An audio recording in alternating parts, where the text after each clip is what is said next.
You may be seated.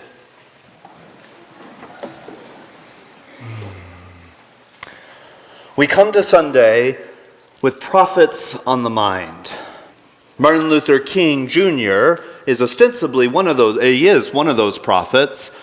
He is one of the prophets that we have on mind, is what I mean by ostensibly. But he's one of those prophets that the church recognizes spoke a word of truth to power, that, as Kelly talked about in our intergenerational homily, spoke some really hard truths that made all of us change how we live, which was hard and painful.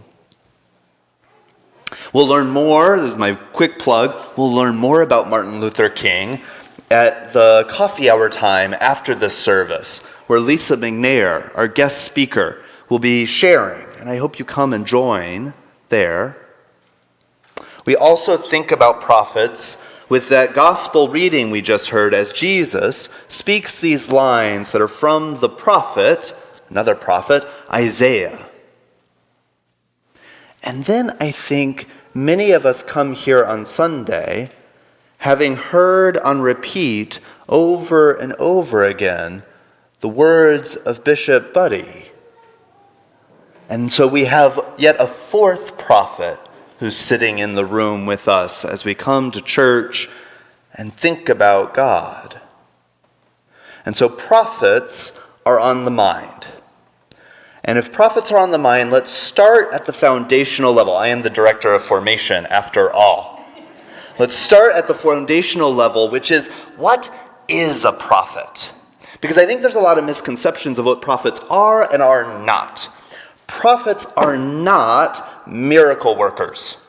Let's start there, because a lot of people think prophets are miracle workers, and you'd be forgiven for thinking that, because there are plenty of prophets throughout the Old Testament who do lots of miracle actions, right? But Martin Luther King, as we prayed our opening collect, naming him as a prophet, to my knowledge, did not touch anyone and heal them, did not throw a staff on the ground and it turned into a snake, did not raise the dead to new life. And indeed, there are plenty of prophets, for as many prophets as you can list that caused miracles, we have plenty of prophets that we have no record of doing any miracle work, including Isaiah. So prophets are not miracle workers. The other thing prophets are not is they're not fortune tellers. I think again, another easy one to forgive you for thinking, because we've often portrayed, the New Testament has sadly often portrayed prophets as these old people from a long time ago who said cryptic things that no one understood at the time, and yet at some future point, aha, they meant Jesus. That's not how prophets work. Prophets are not fortune tellers. Prophets speak words to the people, often to leadership, often to people of power, but also to all the people. And sometimes those words entail there's going to be a lot of really terrible stuff that's coming. But if it was just predetermined, then there'd be no point in listening to the prophet. Prophets speak these words about the future in the hopes that the people hearing them will change their ways. Martin Luther King didn't walk around and cause all sorts of protests and movements and chaos and whatever so that everything would just stay the same. Martin Luther King did that so that way the world, really the United States, might change and behave differently, and that the painful things that Martin Luther King Jr. in some of his speeches would talk about, so that they would not come to pass, because we might eventually arrive at the place where we know how to love our neighbor as ourselves. And so prophets are not fortune tellers. But prophets are poets and singers and people who have such a passion and a vision of God's love that indeed they do have vision.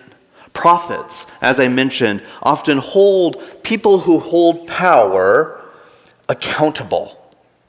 They hold people who have power, which sometimes are political leaders, sometimes are people like us, sometimes they are simply the pillars of one's community, which, if you've been to church before, and most of you have, you know that the pillars of the community aren't always the elected leaders of that community. I'm not an elected leader of the community, but you get what I mean, right? Sometimes the leaders are people out there. Prophets hold such a vision of God's love and God's kingdom and what God is up to in the world that they can't help themselves but to speak the truth, even when it gets them in trouble, and often especially when it gets them in trouble. But prophets do. They have this vision. They have this honed in, keyed in passion for what God is up to in the world. And while not every prophet is exactly the same, I do want to draw out that there is a common vision that the prophets tell us about. That the prophets tell us about a time when indeed we shall live together in peace. The prophets talk about a God who is at work to heal the nation. Whatever nation the prophet is speaking in, often, almost always, you'll hear the prophet talk about how God is at work to heal that nation, to bring the poor and the oppressed, but to also to care for all, the rich and the privileged, that all might sit together and live as one humanity rather than two. Prophets have a vision and a passion for a world that we do not know, a world where people actually love their neighbors as themselves, a world where violence and war shall not be known any longer. Can you imagine a world like that? It's hard. But they imagine and they are committed to a vision of the world where there aren't hungry people and homeless people and people who are oppressed, but there is a world where everyone has a seat at the table and everyone is brought into the banquet feast.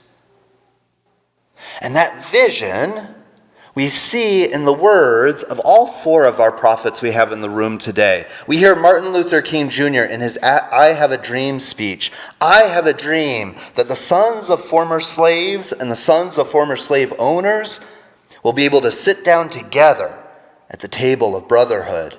I have a dream that the heat of injustice, sweltering with the heat of oppression, will be transformed into an oasis of freedom and justice. I have a dream that my 4 little children will one day live in a nation where they will not be judged by the color of their skin, but by the content of their character. I have a dream. And I hope you can hear the echoes in that sermon of Jesus' words.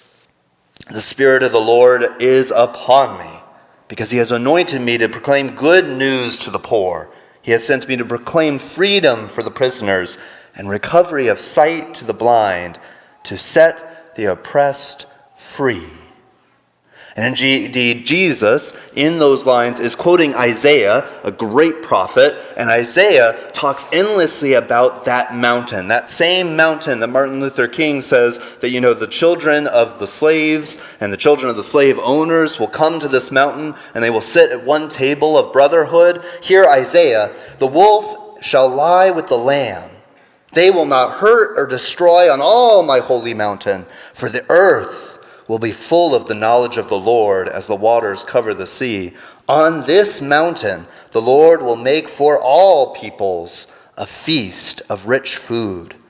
God will wipe away the tears from all faces, and the disgrace of his people he will take away from all the earth. Do you see those echoes? Do you hear that reverberation through time? This proclamation that there is an age and a day to come where indeed, my friends, you and I and every one of us shall be brought together at the table of love, where we should be brought together, where we can sit down and enjoy a feast together. There are some people right now in my life, well, not really in my life, but in the world, who I'd have a hard time sitting down at feast with. Maybe you have some people in your world, or in the national world, that you'd have a hard time sitting down and having a feast with.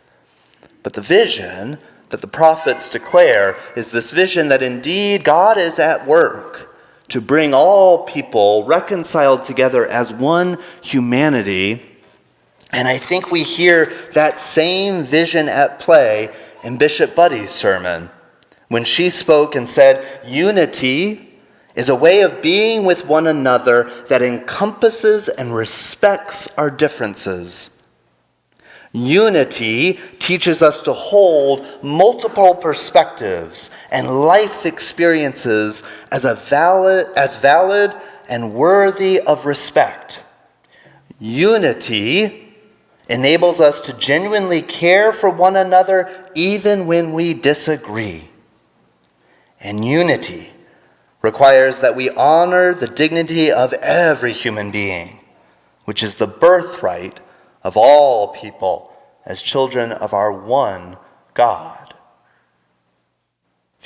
I know a lot of us, I realized halfway through reading that I should have prefaced it with this, a lot of us maybe only heard the sound bites of Bishop Buddy's sermon right at the end, right? We heard what CNN and MSNBC and Fox News and all the other newses would repeat over and over again, which was the end of her sermon, the very end of her sermon. But as a good Episcopalian, she preached a sermon for 14 minutes, did not exceed the 15-minute rule.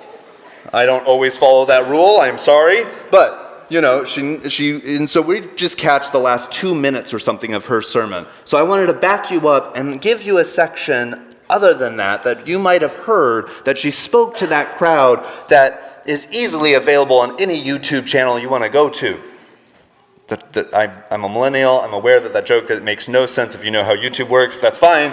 Do not tell me that afterwards. Okay, but let me read I won't read all of that again, but let me just read, now that I've given you some of that, again.